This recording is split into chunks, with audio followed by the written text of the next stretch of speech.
ನಮಸ್ಕಾರ ವೀಕ್ಷಕರೇ, ಆನಂದ್ ಅಷ್ಟವಿಜನ್ಗೆ ಸ್ವಾಗತ ಸುಸ್ವಾಗತ. ಈ ದಿವಸ ಕನ್ಯಾ ಲಗ್ನದ ಅವ್ರಿಗೆ ವಿನ್ನಿಂಗ್ ಪಾಯಿಂಟ್ಸ್ ಏನಿದೆಯೋ ಅಂದ್ಬಿಟ್ಟು ನಾನು ತಿಳಿಸ್ಕೊಡ್ತೀನಿ. ನಾನು ಕನ್ಯಾ ಲಗ್ನ ವಿಡಿಯೋ ಮಾಡಿದ್ದೀನಿ, ಇದನ್ನು ಡಿಸ್ಕ್ರಿಪ್ಷನಲ್ಲಿ ಆಗಿರ್ತೀನಿ, ದಯವಿಟ್ಟು ನೋಡಿ. ಅದು ನೋಡಿದಾಗ ಇದಕ್ಕೆ ಅದು ಕನೆಕ್ಟ್ ಆಗುತ್ತೆ, 100% ಕನೆಕ್ಟ್ ಆಗುತ್ತೆ. ಇವ್ರಿಗೆ ಲಕ್ಕಿ ಪಾಯಿಂಟ್ಸ್ ಯಾವುದು ಅಂದರೆ 5 ಮತ್ತು 6. 5 ಬುಧ ಸೂಚನೆ ಮಾಡ್ತಾರೆ, 6 ಶುಕ್ರ ಸೂಚನೆ ಮಾಡ್ತಾರೆ. ಇದು ತುಂಬ ಉತ್ತಮವಾಗಿರುತ್ತದೆ. ಈ 8 ಮತ್ತು 4, 8 ಶನಿ ಸೂಚನೆ ಮಾಡ್ತಾರೆ, 4 ರಾಹು ಸೂಚನೆ ಮಾಡ್ತಾರೆ. ಅಂದರೆ ಇದು ಮೀಡಿಯಮ್. ಶುಭವಾರಗಳು ಯಾವುದಂದರೆ ಬುಧವಾರ, ಶುಕ್ರವಾರ. ಶನಿವಾರ ನಾರ್ಮಲ್ ಆಗಿ ನಾವು ಶುಭ ಕಾರ್ಯಗಳು ಏನು ಮಾಡೋದಿಲ್ಲ, ಯಾರೂ ಮಾಡೋದಿಲ್ಲ. ಇದು ತುಂಬ ಪ್ಯೂರ್ಲಿ ಪರ್ಸ್ನಲ್ ಏನಾದರೂ ಇದ್ದರೆ ಅವ್ರು ಮಾಡ್ಕೊಬೋದು ಅಷ್ಟೇ, ಕನ್ಯಾ ಲಗ್ನದವರು. ಬಟ್ ನಾರ್ಮಲ್ ಆಗಿ ಯಾರೂ ಮಾಡೋದಿಲ್ಲ.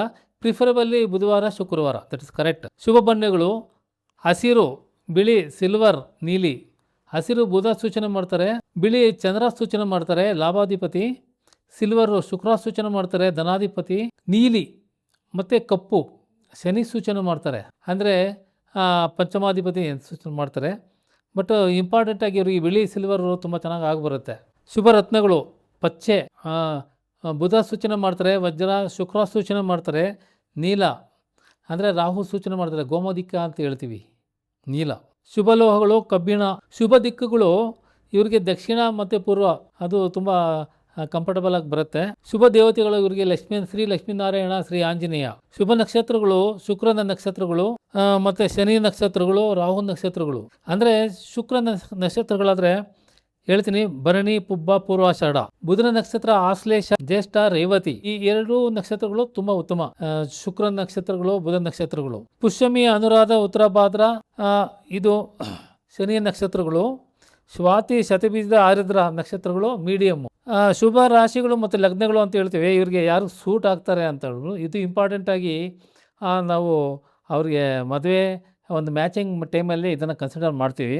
ಮಕರ, ಮೀನ, ಋಷಭ, ಮಿಥುನ, ಕಟಕ, ತುಲಾ, ಧನಸ್ಸು, ಇದು ಎಲ್ಲ ಒಳ್ಳೆ ಪಾಯಿಂಟ್ಗಳು. ಇದು ಮಕರ 5ನೇ ಮನೆ ಸೂಚನೆ ಮಾಡುತ್ತೆ, ಮೀನ 7ನೇ ಮನೆ ಸೂಚನೆ ಮಾಡುತ್ತೆ, ಋಷಭ 9ನೇ ಮನೆದು, ಮಿಥುನ 10ನೇ ಮನೆ ಸೂಚನೆ ಮಾಡುತ್ತೆ, ಕಟಕ 11ನೇ ಮನೆ, ತುಲಾ ಬಂದು 2ನೇ ಮನೆ, ಧನಸ್ಸು 4ನೇ ಮನೆ ಸೂಚನೆ ಮಾಡುತ್ತೆ. ಇದರ ಒಳ್ಳೆ ಸ್ಥಾನಗಳು, ಇವರು ಒಳ್ಳೆ ಕಂಫರ್ಟಬಲ್ ಆಗಿ ಇವರು ಸೂಟ್ ಆಗ್ತಾರೆ.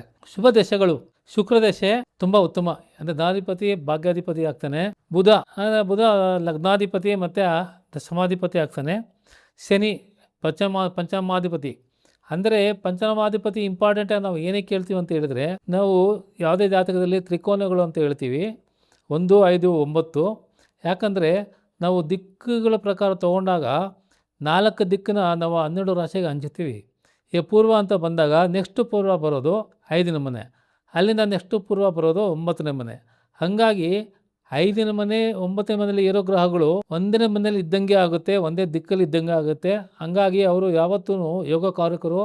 ಲಗ್ನಾಧಿಪತಿಗೆ ಅವರು ಮಿತ್ರರಾಗೇ ಇರ್ತಾರೆ. ಆ ಜಾತಕರಿಗೆ ಅವರೇ ಇದು ನಮಗೆ ಕಷ್ಟ ಕಾಲಗಳು ಬಂದಾಗ ಕಾಯೋದು ನಮಗೆ ಆ ಗ್ರಹಗಳೇ, ಆ ಅಧಿಪತಿಗಳೇ ಕಾಯ್ತಾರೆ, 1, 5, 9.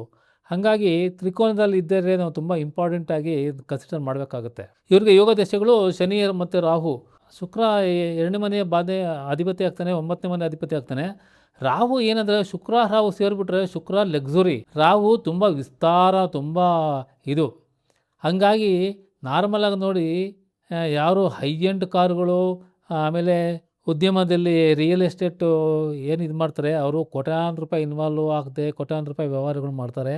ಹಾಗಾಗಿ ಅವರಿಗೆ ಶುಕ್ರ 4ನೇ ಮನೆ ಅಧಿಪತಿಯಾಗಿ ರಾಹುನ ಸಂಬಂಧ ಬಂದಿರುತ್ತೆ.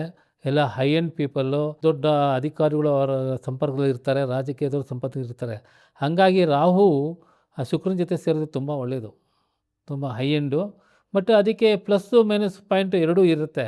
ಅದನ್ನು ಯಾವ ನಕ್ಷತ್ರಕ್ಕೆ ಸಂಬಂಧಪಟ್ಟಿರುತ್ತೆ ಅದನ್ನು ನೋಡಿದ್ರೆ ನಾವು ಅನಲೈಸ್ ಮಾಡ್ಬೋದು.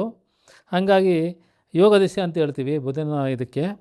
ಮಾರಕ ದಶೆ ಕುಜ ಬಂದು 8ನೇ ಅಧಿಪತಿ, ತುಂಬಾ ಕಷ್ಟ. 8ನೇ ಮನೆ ಯಾವುದೇ ಜಾತಕದಲ್ಲಿ 8ನೇ ಅಧಿಪತಿ ತುಂಬ ಕಷ್ಟ.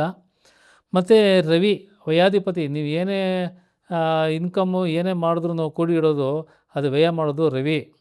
ಮತ್ತು ಗುರು 7ನೇ ಮನೆ ಅಧಿಪತಿ. ಯಾಕಂದರೆ 7ನೇ ಮನೆ ಅಧಿಪತಿ ಯಾವತ್ತಿದ್ರೂ ನಮ್ಗೆ ಆಪೋಸಿಟ್ ಪಾರ್ಟಿ.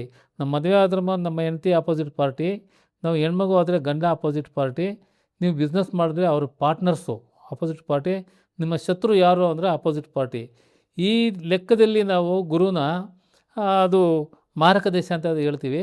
ಹಾಗಾಗಿ ಆಯುಸ್ಗೂ ನಮ್ಮ ಡೆತ್ಗೂ ಅದು ಸಂಬಂಧಪಟ್ಬಿಡುತ್ತೆ. ಹಾಗಾಗಿ ಬಾಧಕ ದಶೆ ಅಂದರೆ ಗುರು, ಬಾಧಕ ಅಂದರೆ ಇಂಪಾರ್ಟೆಂಟಾಗಿ ಇದಕ್ಕೆ ಒಂದು ವಿಡಿಯೋ ಮಾಡ್ತೀನಿ ವೀಕ್ಷಕರೇ. ಏನಂದರೆ ಒಬ್ಬ ಮನುಷ್ಯನಿಗೆ ಎಲ್ಲ ಗ್ರಹಗಳು ಚೆನ್ನಾಗಿದ್ದು ಎಲ್ಲ ಇದಾಗಿದ್ದರೆ ಟಾಪಾಗಿದ್ರು ಎಲ್ಲನ ಒಂದು ಕಡೆ ಕಷ್ಟ ಇರಲೇಬೇಕಲ್ಲ. ಯಾಕಂದರೆ ಗುಳಿಗಂಜಿಗೆ ಎಲ್ಲನ ಒಂದು ಕಡೆ ಇದಿರುತ್ತಲ್ವ, ಒಂದು ಚುಕ್ಕೆ ಥರ, ಅದು 100% ಕೆಂಪಾಗಿ ಇದಾಗಿ ಇರೋದಿಲ್ಲ. ಹಾಗಾಗಿ ಒಬ್ಬ ಮನುಷ್ಯನಿಗೆ